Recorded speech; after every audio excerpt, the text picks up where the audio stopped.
Again, its inhabitants took to the roads to escape the pursuing fires.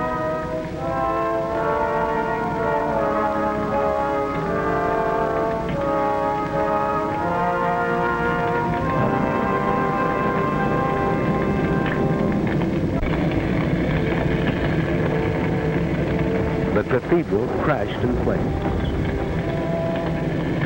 The invaders rolled on. Morning found the refugees still fleeing blindly. Reputable observers said these refugees were machine gunned from the air. There is no photographic evidence of this. And this is what they fled. The Nazi machine moved on, and after a day's destruction, paused only to sleep.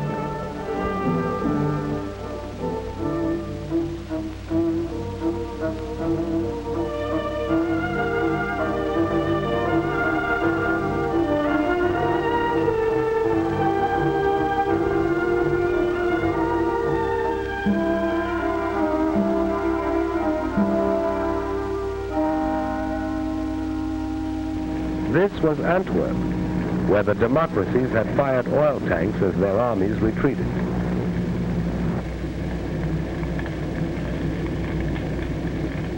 The improvised Allied defense collapsed. The British Army was driven into the Sea of Dunkirk, according to plan. Dunkirk has been called the triumph of man over the machine.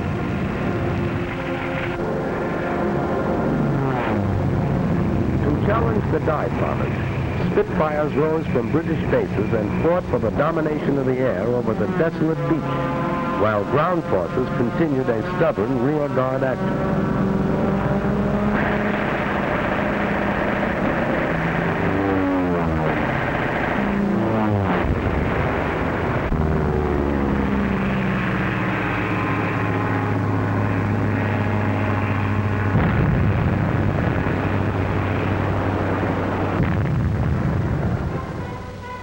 British ships, cruisers, destroyers, yachts, paddle boats, anything that could float, crossed the channel and evacuated some 350,000 British and French troops back to England. For the British were determined to save their men.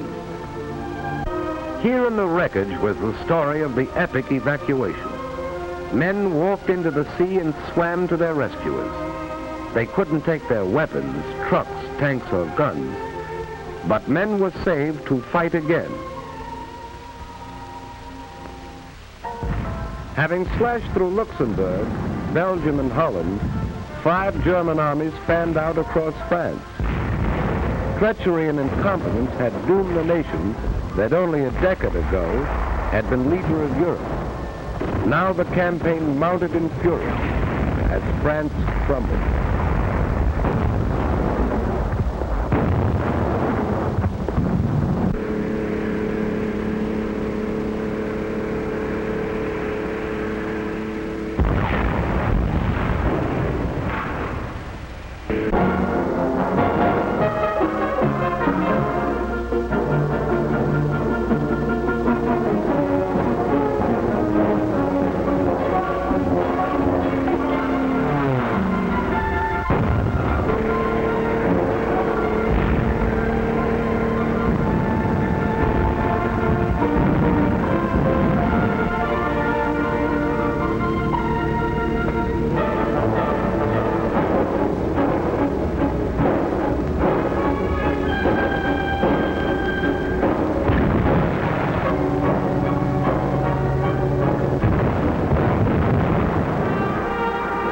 On June 10th, 4 days before France fell, Mussolini entered the war. He had waited until that moment to make his decision. And now the Nazis entered Paris. This had been the dream of the Kaiser in the last war. Hitler achieved it.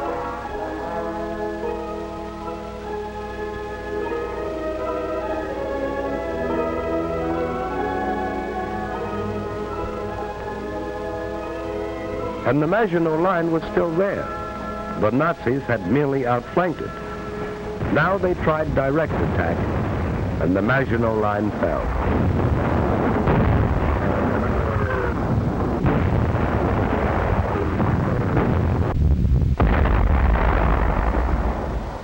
First World War had ended officially in this railroad car, where Marshal Foch had received the delegates of the vanquished Germans. Hitler commandeered the car for what he believed was the end of the Second World War.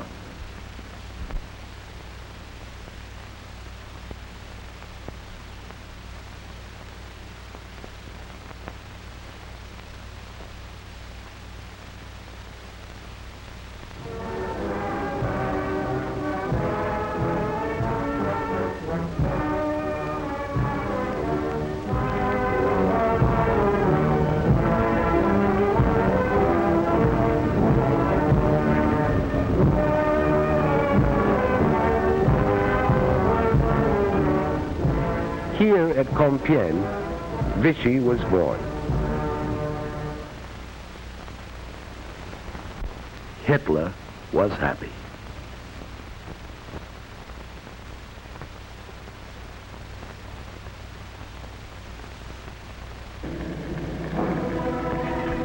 Britain alone remained as Hitler's sole barrier to a total victory. Nazi submarines, now berthed on the conquered coast, set out to starve the British people into submission. Nazi planes, now only a few minutes' flight from the English coast, set out to bomb the British people into submission. Britain hung on.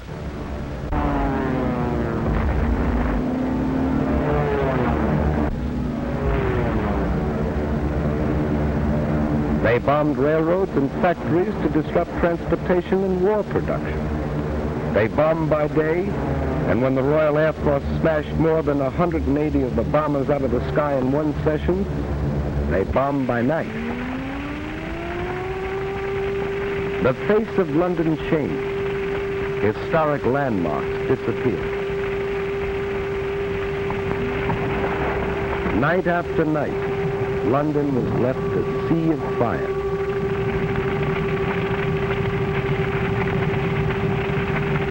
Coventry.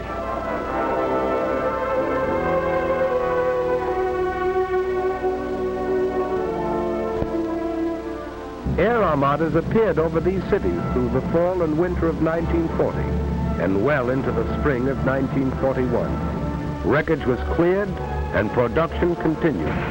A new army was created, equipped with new weapons. And Hitler, frustrated, turned east. If this were to be a long war, he would need Russian oil and Russian wheat. So he proclaimed himself anew the archenemy of communism, despite his earlier plea to the German people that National Socialism and communism could live side by side. Now he told them he didn't mean what he said before, but he did mean what he said before that. Military spokesman in Berlin said the Red Armies would be encircled and destroyed within 6 weeks. Its remnants would retreat back of the Urals. There the Japanese could deal with them at the proper time. Joseph Stalin rallied the Russian people. Soldiers and civilians responding with a unanimity that amazed a world that had heard much and knew little of them, rose to repel and harry the invaders.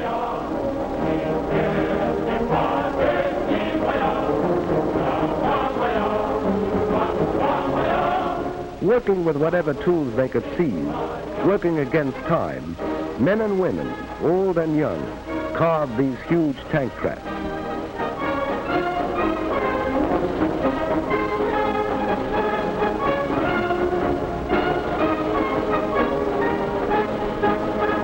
Weapons were distributed to civilian guerrillas assigned to operate back of enemy lines. Anti-aircraft guns swung into place to battle Luftwaffe advance units. Here was the wheat that Hitler wanted, and Russian men, women, and children were determined to keep it out of his hands. They would have neither food nor shelter. Factories worked day and night, for the Russians knew this was a war of machines. Entire plants were moved east, complete with workers. Weapons of war poured out of these factories, and the Germans, as well as the rest of the world, discovered the Russians had tanks to meet tanks and planes to meet planes. The Russians retreated, but not without inflicting sizable casualties.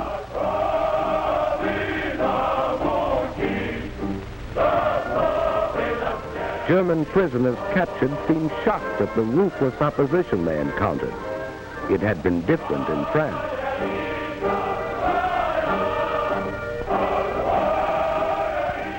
Winter found the Russian army still intact. German casualties mounted until they were counted in the millions. Hitler's armies were not smashed in the winter campaign, but the Russians gained the initiative and held it. As the snows melted, Hitler was to meet new Russian armies and new machines as summer came to the 2,000-mile front.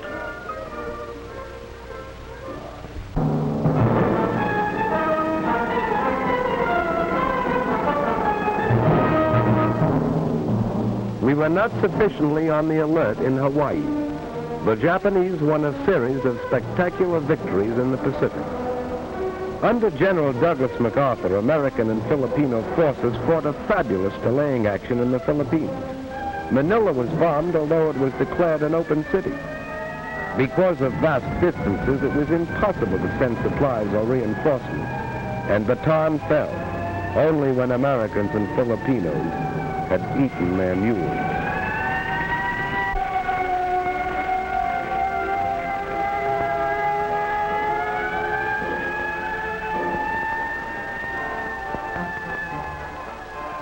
General MacArthur established his headquarters in Australia, and as Commander-in-Chief of the United Nations forces in that area, prepared for the offensive that would develop inevitably. For despite setbacks, we had established a supply chain 6,000 miles across the Pacific that stretched to New Zealand. Like the other democracies, we were not prepared for total war. Fortunately, under the Lend-Lease Act of March 1941, we had set out to become the arsenal of the free and fighting nations. We were determined to supply them with our war goods, whether they could afford to pay or not. We were buying time to convert the industries of peace into war, time to make ships, merchant ships and warships, time to make planes and more planes, bombers and fighters, faster, more powerful than any the world had ever seen. Time to make guns, and more guns, shells, and more shells, tanks, and more tanks.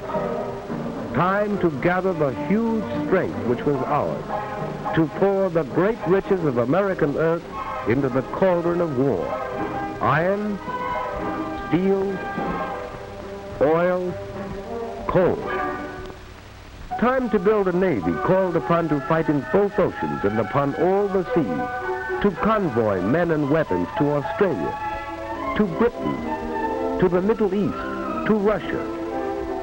A navy that had already undertaken daring raids upon the Gilbert and Marshall Islands and braved Japanese waters, and had taken a heavy toll of the invading forces in the Makassar Straits, and had won the first battle in the Coral Sea. Time to expand a miniature professional army into a modern war machine. Time to take civilians gathered in a peacetime conscription while we were still debating, to mold them into soldiers, train them in the use of new weapons, new tactics. And we were buying time to weld the home front and the fighting front into one.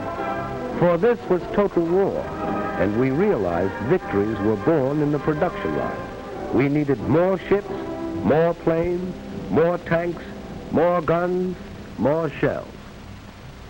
We were not fighting alone.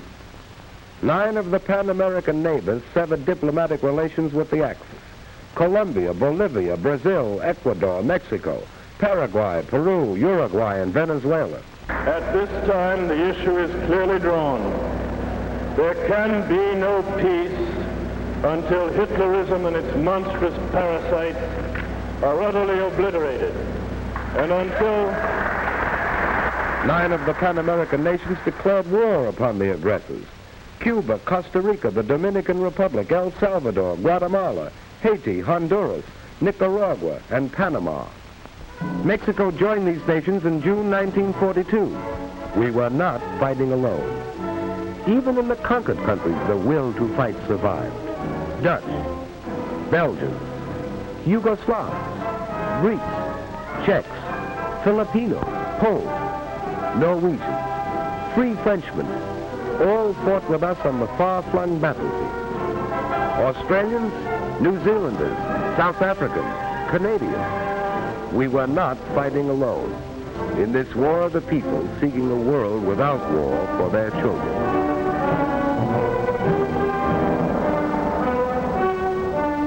Britain, growing steadily stronger in its 3rd year of war, sweeping the skies of conquered Europe, harassing the enemy with commando raids, sending forth huge armadas of bombers over German cities Hitler promised would never be attacked. Russia, fighting with an unparalleled tenacity, drawing upon inexhaustible reserves, asking no mercy and offering none.